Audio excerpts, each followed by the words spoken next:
बच्चों, आज हम लोग पढ़ेंगे अर्थ के आधार पर वाक्य के भेद। हम लोगों के मन में अलग अलग तरीके के भाव विचार आते रहते हैं और उन भावों या विचारों को हम लोग वाक्य के माध्यम से अभिव्यक्त करते हैं। तो जब अलग अलग भाव को वाक्यों में अभिव्यक्ति मिलती है तो वाक्य के अर्थ भी बदल जाते हैं। एक एग्जाम्पल मैं आपको देती हूँ। कुछ सेंटेंसेस लिखे हुए हैं, उनको हम पढ़ते हैं, जो आए दिन हम लोगों के घरों में सुनने को मिलते हैं। बच्चों, जल्दी उठो। अरे, अभी तक नहीं उठे? क्या तुम्हें स्कूल नहीं जाना? शायद आज इसकी तबीयत ठीक नहीं है।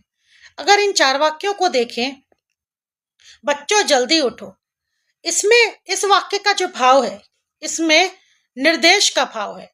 यहाँ पर निर्देश या आदेश दिया जा रहा है कि बच्चों जल्दी उठो। दूसरे वाक्य को देखें, अरे अभी तक नहीं उठे। इस वाक्य में एक आश्चर्य व्यक्त किया जा रहा है, आश्चर्य का भाव है।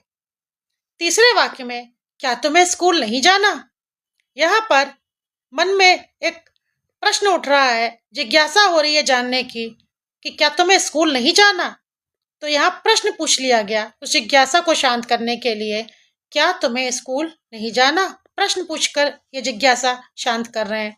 शायद आज इसकी तबीयत ठीक नहीं है। चौथे वाक्य में शायद लगा है, यानी कि अनुमान लगाया जा रहा है, अंदाजा लगाया जा रहा है कि शायद इसकी तबीयत ठीक नहीं, कंफर्म नहीं है तबीयत ठीक है कि नहीं है, अंदाजा लगाया जा रहा है व्यवहार देखकर, शायद से। तो ये इस वाक्य में निर्देश का भाव हो गया। इसमें आश्चर्य है, आश्चर्य का, अरे अभी तक नहीं उठे, आश्चर्य की बात हो। क्या तुम्हें स्कूल नहीं जाना? मन में जो भाव विचार आए उसके लिए प्रश्न पूछ लिया, अनुमान लगाया व्यवहार देखकर, ऐसा क्यों हो रहा है? शायद आज इसकी तबीयत ठीक नहीं है। भगवान करे तुम्हारी तबीयत जल्दी ठीक हो जाए। इस वाक्य में एक इच्छा व्यक्त की जा रही है, भगवान करे कि तुम्हारी तबीयत जल्दी ठीक हो जाए। यदि तुम अपना ध्यान रखोगे तो तुम जल्दी ठीक हो जाओगे। या स्वस्थ हो जाओ, किस पर डिपेंड कर रहा है? अपना ध्यान रखने पर। शर्त वाली बात है, यदि ऐसा करोगे तो ऐसा हो जाएगा। एक क्रिया का दूसरी क्रिया पर निर्भर होना, स्वस्थ होना अपने ध्यान रखने पर निर्भर करता है। माँ, मैं समय पर दवाई खा लूंगा। यहाँ पर दवाई खाने की जो क्रिया है, समान रूप से होने की बात हो रही है। इस वाक्य में क्रिया का समान रूप से होने की बात हो रही है। मैं कल स्कूल से छुट्टी नहीं लूंगा, यानी कि क्रिया के ना होने की बात हो रही है। क्रिया समान रूप से होने की बात, क्रिया के ना होने की बात हो रही है। शाबाश, ये हुई ना बात। यहाँ पर खुशी का भाव छुपा हुआ है। शाबाश, ये हुई ना बात। तो हमने देखा कि दिन प्रतिदिन में हम लोग अक्सर जो बातें बोलते हैं, अलग अलग भाव होते हैं उनमें। उन अलग अलग भावों को व्यक्त करने के लिए हम जो वाक्य बोलते हैं, उनके अर्थ अलग अलग होते हैं। बच्चों जल्दी उठो में निर्देश है, अरे अभी तक नहीं उठे में आश्चर्य है। तो अलग अलग भावों की अभिव्यक्ति जब वाक्यों में करते हैं तो वाक्य भी अलग अलग अलग अर्थ वाले हो जाते हैं। इसी को कहते हैं अर्थ के आधार पर वाक्य के भेद। चलिए इसको हम लोग एग्जाम्पल्स के माध्यम से समझते हैं। अर्थ के आधार पर वाक्य के 8 भेद होते हैं। पहला है कथनात्मक। कथनात्मक क्या होते हैं? इन्हें हम क्या कहते हैं इंग्लिश में? डिक्लेरेटिव टाइप या विधानवाचक। कथनात्मक वाक्य ही हमारे क्या होते हैं? विधानवाचक वाक्य। इसमें सिंपल स्टेटमेंट होता है, जैसे किसी कार्य का समान रूप से होना पाया जाता है। जैसे राम पुस्तक पढ़ता है, राम स्कूल जाता है, दिल्ली भारत की राजधानी है। इसमें कोई प्रश्न नहीं है, कोई संदेह नहीं है, कोई शर्त नहीं है। समान रूप से किसी क्रिया का होना पाया जाता है, जिसे हम विधानवाचक या कथनात्मक वाक्य कहते हैं। दूसरा होता है हमारा निषेधवाचक वाक्य। निषेध का मतलब नहीं, मत वाले वाक्य, जिसमें किसी क्रिया के ना होने की सूचना हो, किसी क्रिया के ना होने की बात हो। उसे स्नान नहीं करना, उसने स्नान नहीं किया, बच्चे ने दवाई नहीं ली, या मैं स्कूल नहीं गया। किसी क्रिया के ना होने की बात हो, ना होने की बात, निषेध हो गई। आज्ञावाचक। आज्ञावाचक में क्या क्या भाव आएंगे? कोई व्यक्ति किसी को आज्ञा दे रहा होगा या निर्देश दे रहा होगा, अनुमति की बात हो या रिक्वेस्ट कर रहा हो। आज्ञा, निर्देश, अनुमति या प्रार्थना का बोध हो रहा हो, ऐसे वाक्य हमारे आज्ञावाचक में ही रखे जाते हैं। प्रार्थना, निर्देश, कुछ भी, जैसे कि तुम सब खड़े हो जाओ, ये क्या है? आज्ञा दी गई है, तुम सब खड़े हो जाओ। इस वाक्य में आज्ञा है, ऑर्डर दिया गया है, स्टैंड अप, तुम सब खड़े हो जाओ। तो इसे हम क्या किस में रखेंगे? आज्ञावाचक में। निर्देश, जैसे टीचर क्लास में आते हैं, बच्चों को निर्देश देते हैं, सभी छात्र किताब में पृष्ठ संख्या 2 खोलें। ये क्या दिया गया? निर्देश दिया गया टीचर के द्वारा बच्चों को, ये हो गया निर्देश। तो आज्ञा दी गई, तुम सब खड़े हो जाओ। निर्देश दिया कि सब लोग पेज संख्या 2 खोलें, निर्देश हो गया। अनुमति दी जा रही है, किसी को परमिशन देना, आप यहाँ पर बैठ सकते हैं, आप यहाँ पर बैठ सकते हैं, यानी आपको बैठने की अनुमति दी गई है, तो अनुमति हो गई। प्रार्थना, जैसे हम किसी से रिक्वेस्ट करते हैं, प्रार्थना करते हैं, इसका ऐसा एग्जाम्पल दे सकते हैं, आपसे प्रार्थना है, या फिर कृपया आप लोग शांत हो जाइए, कृपया आप लोग शांत हुए। कृपया लगाकर, प्रार्थना लगाकर ऐसे वाक्य बना दिए जाते हैं कि निवेदन, रिक्वेस्ट करते हुए। तो आज्ञा दी जाए या निर्देश, अनुमति दी जाए या प्रार्थना या रिक्वेस्ट की जाए, ये सारे ही भाव वाले वाक्य हमारे किस में आते हैं? आज्ञावाचक में। चौथा, प्रश्नवाचक। ये तो बड़ा ही आसान है। प्रश्न पूछने के लिए प्रश्नवाचक शब्द आएंगे, जैसे कहाँ, कौन, क्या, इसके अलावा कैसे, कितना, किधर, कौन सा, जिससे हम प्रश्न पूछे।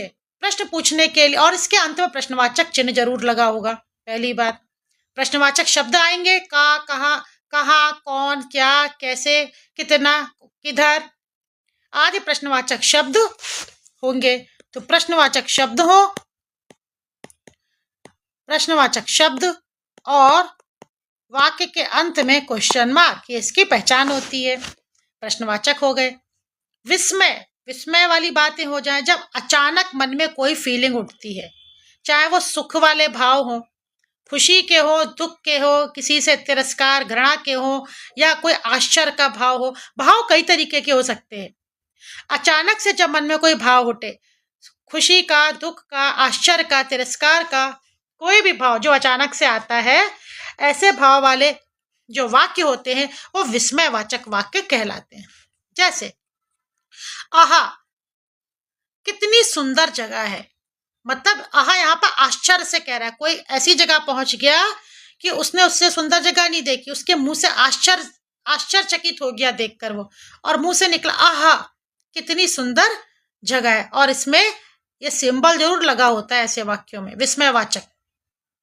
ठीक है, तो ये आश्चर्य प्रकट कर रहा है। वाह, ये हुई ना बात, यहाँ पर खुशी से किसी ने कहा है वाह, किसी के कोई बात देखकर, सुनकर किसी को बहुत खुशी महसूस हुई, तो मुंह से निकल गया अचानक वाह, ये हुई ना बात, या वाह आपने तो कमाल कर दिया। ये खुशी, अचानक से जो खुशी हुई है उसकी अभिव्यक्ति उन्होंने करी है, तो ये विस्मय हो गया वाचक। हाय, वह मर गया, कोई दुखद सूचना सुन ली और मुंह से निकला हाय, तो ये दुख का भाव हो गया। तो अचानक से आश्चर्य का भाव हो, या खुशी का भाव हो, दुख का भाव हो, या कहीं पर कुछ ऐसी चीज देख ली जो जिसका मतलब जिसको दूर करने का मन करे, जिससे घृणा हो जाए, तिरस्कार करें, जिसको हम हटाएं, क्या बेकार चीज है, ऐसे इसे अभिव्यक्त करने के लिए छी, थू, ऐसे शब्दों का प्रयोग किया जाता है। और उसके बाद विस्मयबोधक साइन लगा देते हैं। ये तो छी, कितनी बदबू है, यानी बदबू का हम तिरस्कार कर रहे हैं, दूर हटो इससे। छी, धत, थू, कितनी गंदगी फैली है, ऐसे शब्द हमारे विस्मयवाचक वाक्य में ही लगाए जाते हैं। संदेहवाचक, संदेहवाचक क्या होगा? जहां पर कार्य के होने या ना होने में संदेह या डाउट वाले होते हैं। कैसे होंगे? डाउट, डाउट पता चल रहा होगा। डाउट कैसे होगा? कि कोई कार्य हो रहा है, उसके पूरे होने पे संदेह हो कि हो पाएगा कि नहीं हो पाएगा, शायद या संभावना। क्या होगी? संभावना हो, यानी शायद वाले वाक्य जो होते हैं हमारे, शायद जब लग जाता है तो डाउट हो जाता है, डाउट कि वो काम होगा या नहीं होगा, किसी कार्य के होने पर संदेह हो या किसी कार्य के होने की संभावना हो, पॉसिबिलिटी हो। ठीक है, तो वहां पर आता है संदेहवाचक वाक्य। शायद आज वर्षा होगी। शायद शब्द लग गया, मतलब संदेह है, होगी कि नहीं होगी कंफर्म नहीं है। शायद आज वर्षा होगी, संभावना है कि वर्षा होगी। तो ऐसे संदेह की बात हो जाती है, क्लियर कट नहीं है। शायद लग गया, संदेहवाचक। संभवतः वह घर पहुंच गए होंगे। संभवतः वह घर पहुंच गए होंगे। अब घर पहुंचे होंगे या नहीं पहुंचे होंगे ये स्पष्ट नहीं है, एक पॉसिबिलिटी लग रही है कि शायद पहुंच गए होंगे, संभवतः वो पहुंच गए होंगे। तो कार्य हुआ पूर्ण नहीं हुआ इसका कुछ पता नहीं होता है, गैस या अनुमान यहाँ पर बस वो कर रहे हैं, संदेह कर रहे हैं कार्य के होने के बाद कि शायद ये हो गए होगा या वह घर पहुंच गए होंगे।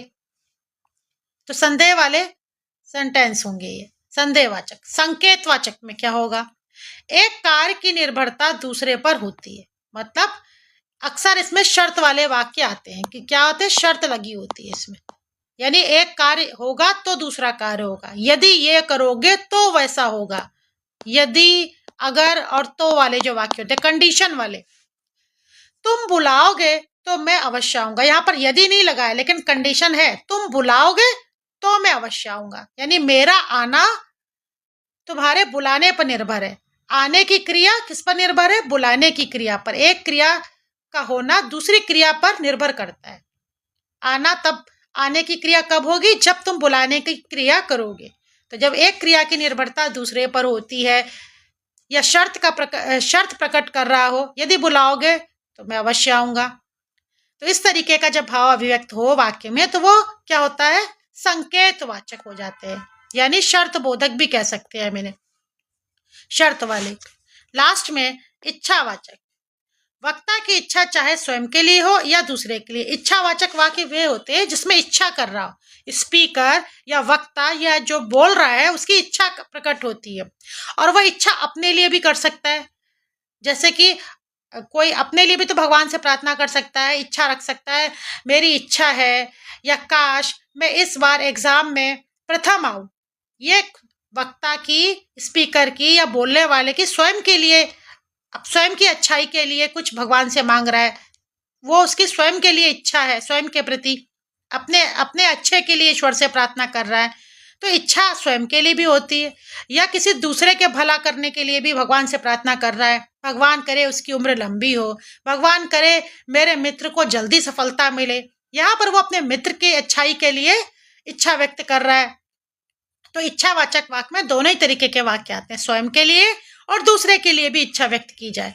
काश मैं उसे देख पाती, यहाँ पर काश वो जो बोल रहा है उसको, वो उसकी खुद की इच्छा है कि वो किसी को देखने की इच्छा रखता है, काश मैं उसे देख पाती। यहाँ पे स्पीकर बोलने वाला खुद के लिए इच्छा व्यक्त कर रहा है, काश मैं उसे देख पाती। भगवान करे तुम दीर्घायु हो, यहाँ पर इच्छा है कि किसी दूसरे की उम्र लंबी हो, आयु लंबी होने की इच्छा करी जा रही है।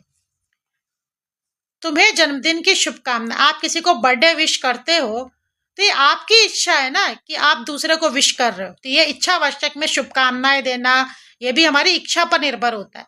तुम्हें जन्मदिन की शुभकामनाएं, किसी दूसरे के लिए अच्छी शुभकामनाएं दी जा रही हैं, ये भी इच्छावाचक है। आओ अब घर चलते हैं, यहाँ पर घर चलने की इच्छा व्यक्त की जा रही है, ये आपकी इच्छा है कि अब आप घर चलना चाहते हो। तो जिनमें इच्छा प्रकट हो, किसी दूसरे की भलाई की इच्छा हो या अपने लिए कोई इच्छा, अच्छी बात की इच्छा या कामना की जाए, तो ये ऐसे सारे वाक्य ही इच्छावाचक होते हैं। इसमें बधाई संदेश भी आते हैं, ये इच्छावाचक वाक्य हो गए।